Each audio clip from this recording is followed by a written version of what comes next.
गर्भवती परी और जादुई छड़ी। एक बार की बात है, परी लोक में 3 बहुत ही खूबसूरत परी रहती थी। तीनों परी दिखने में बहुत ही ज्यादा खूबसूरत थी। जो भी उन्हें देखता उनकी तारीफ किए बिना नहीं रहता था। तीनों बहनों को घूमने का बहुत ही ज्यादा शौक था। उन्हें जब भी मौका मिलता वो पृथ्वी पर घूमने आया करती थी। इसी दरमियान उन तीनों परी की दोस्ती पृथ्वी पर रहने वाले मनोरमा के तीनों बेटे श्याम, गणेश और गोपाल से हो जाती है। धीरे धीरे उनकी दोस्ती प्यार में बदल जाती है और कुछ ही दिनों बाद वो तीनों परी बहनें उन तीनों भाइयों से शादी कर लेती है। इधर जब यह बात रानी परी को पता चलती है तो वो बहुत ही ज्यादा नाराज हो जाती है। तुम तीनों परी ने हमारे परिलोक के नियम का उल्लंघन किया है। जाओ और आज के बाद कभी अपनी शक्ल मत दिखाना। इतना बोलकर रानी परी ने तीनों परी से उनकी जादुई शक्तियां छीन लेती है। दूसरी तरफ ससुराल जाते ही तीनों परियों की सास मनोरमा देवी तीनों बहू को देखकर अपना माथा पीट लेती है। अरे नालायको, ये कहां से शादी करके आ रहे हो? तुम्हें शर्म है या नहीं? इतने साल तक तो बेरोजगार घूम रहे थे और अब शादी करके बहू को घर में ले आए, और तुमने एक बार भी मुझसे पूछना तक जरूरी नहीं समझा। तभी मनोरमा की पड़ोसन बिमला देवी भी वहाँ आ जाती है। हाय मनोरमा, तूने अपने बेटे की शादी कर दी और हमें बताया भी नहीं। वैसे मनोरमा, तेरे तीनों बेटे तो बड़े ही निकम्मे और नालायक हैं। फिर तू इन तीनों बहुओं का पेट कैसे पालेगी? उसकी चिंता तू मत कर बिमला, मैं इतनी भी अच्छी नहीं हूँ कि फ्री में इन सबका पेट पालूंगी। अब से तो बस तू देखती जा कैसे मैं अपने तीनों बहुओं से काम करवाती हूँ, और देखना जल्दी ही मैं शहर की सबसे अमीर औरत बन जाऊंगी। तू बस अब ये लड्डू खाने का इंतजार कर।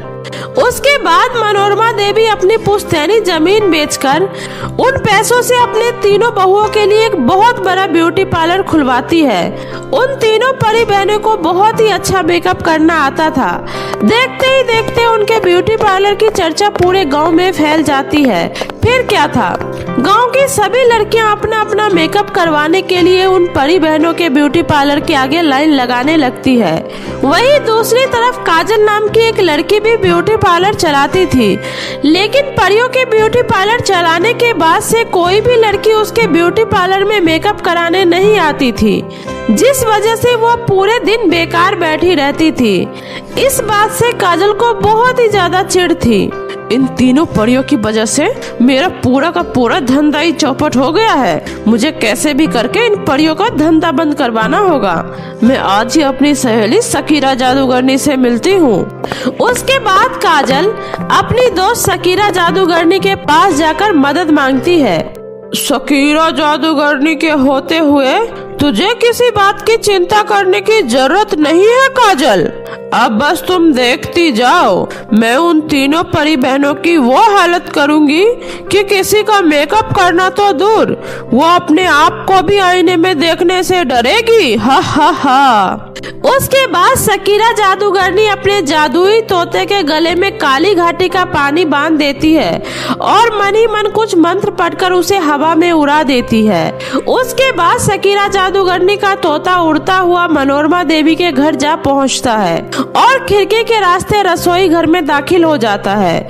उस समय तीनों परी बहनें खाना बना रही थी। तभी तोता उनकी नजर बचाकर उनके निकाले खाने में वो जल छिड़क देता है और वहाँ से उड़ जाता है। इधर इन सब बातों से अनजान तीनों बहनें उन थाली में रखा खाना खा लेती है, लेकिन अगले ही दिन उन तीनों बहनों के बालों का रंग सफेद और उनके चेहरे का रंग काला पड़ जाता है। उनके बाल किसी बूढ़ी औरत की तरह सफेद हो जाते हैं। इस तरह वो तीनों बहनें बहुत ही ज्यादा बदसूरत हो जाती है।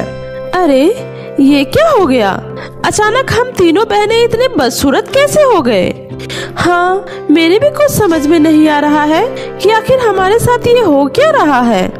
अगले दिन काजल उन परियों के बदसूरत होने की बातें पूरे गांव में फैला देती है, जिस वजह से गांव की सभी लड़कियां परियों के ब्यूटी पार्लर में आना बंद कर देती है और फिर परियों का पार्लर पूरी तरह से ठप पड़ जाता है। यह देखकर मनोरमा देवी अपना सर पीटने लगती है। अरे तुम तीनों बहनों का सत्यानाश हो। तुम तीनों परियां तो 2 ही दिन में बदसूरत दिखने लगी। तुम्हारी वजह से मेरा लाखों का नुकसान हो गया है। अब मैं तुम्हें नहीं छोड़ूंगी। तुम तीनों से मैं अपना पाई पाई वसूल करके रहूंगी। कल से अब तुम तीनों को खेतों में मजदूरी करके मेरे नुकसान की भरपाई करनी होगी, समझ गई? तभी मनोरमा देवी के तीनों बेटे माँ को समझाने की कोशिश करते हैं, लेकिन मनोरमा उन्हें डांट डपट कर खामोश करवा देती है।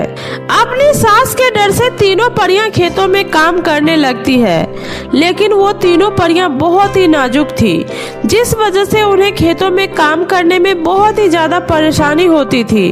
कुछ ही दिनों में तीनों परी को पता चलता है कि वो तीनों परियां गर्भवती है।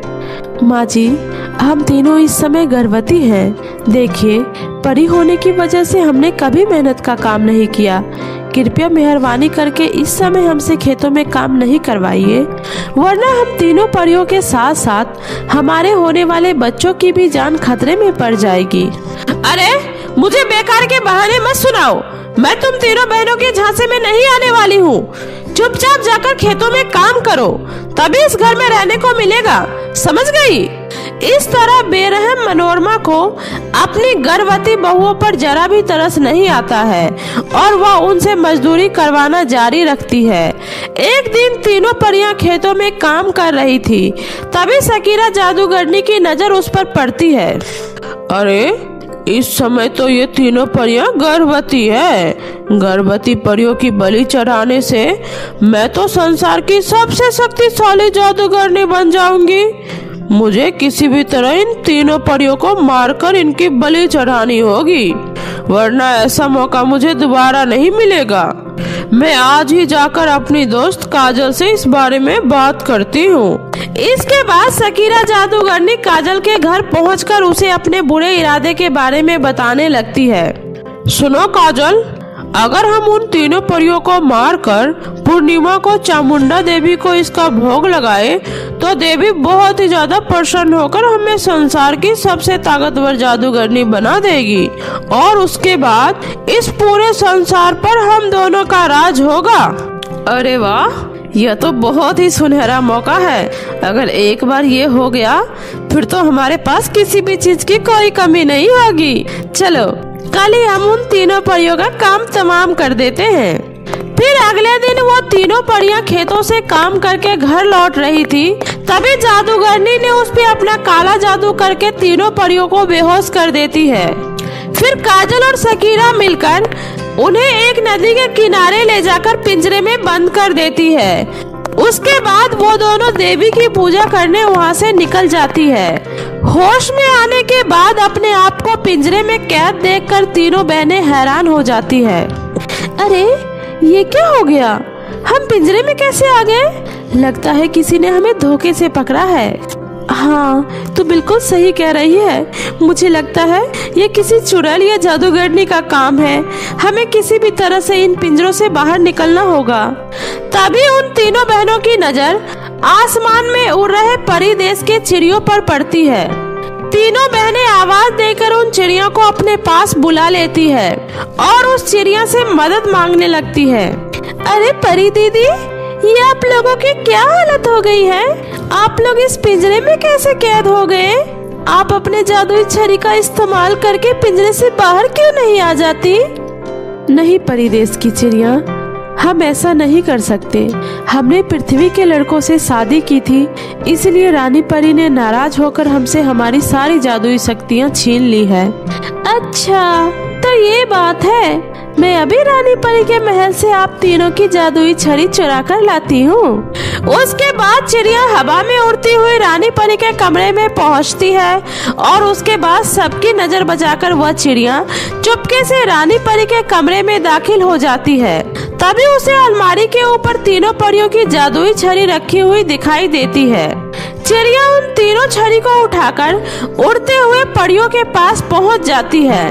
तीनों बहनें जैसे ही अपनी जादुई छड़ी पकड़ती है कि तभी उनके ऊपर किया गया काला जादू का असर पूरी तरह से खत्म हो जाता है।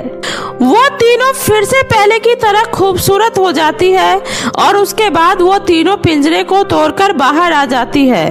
तभी सकीरा जादूगरनी काजल के साथ वहाँ आ जाती है। अरे ये तीनों बहनें पिंजरे से बाहर कैसे आ गई? और यह क्या, यह तो फिर से पहले की तरह खूबसूरत हो गई। अरे नहीं, ये नहीं हो सकता। हे भगवान, सत्यानाश हो गया। इन तीनों परियों को उसकी जादुई छड़ी मिल गई। अच्छा, इसका मतलब हम तीनों की जिंदगी बर्बाद करने के पीछे तुम दोनों का हाथ है। अब तुम दोनों हमसे नहीं बचोगे।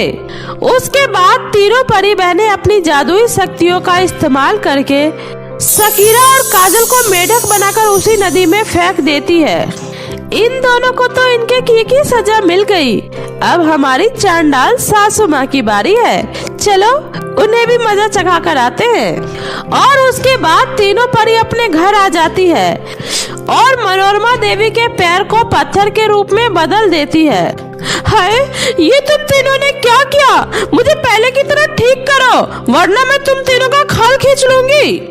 अब तुम हमारा कुछ नहीं बिगाड़ सकती हो लालची बुढ़िया।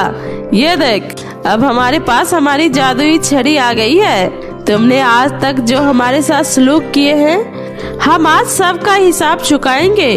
जब तू भूखी प्यासी तड़पेगी तब तुझे पता चलेगा मासूमों पर अत्याचार करने का क्या अंजाम होता है। और फिर उसके बाद वह तीनों परियां मनोरमा देवी को ले जाकर पास के जंगल में छोड़ देती है। और फिर कुछ समय बाद वह तीनों परियां 3 खूबसूरत बेटियों को जन्म देती है। यह देखकर उनके पति बहुत ही ज्यादा खुश होते हैं और सभी मिलजुल कर हंसी खुशी रहने लगते हैं।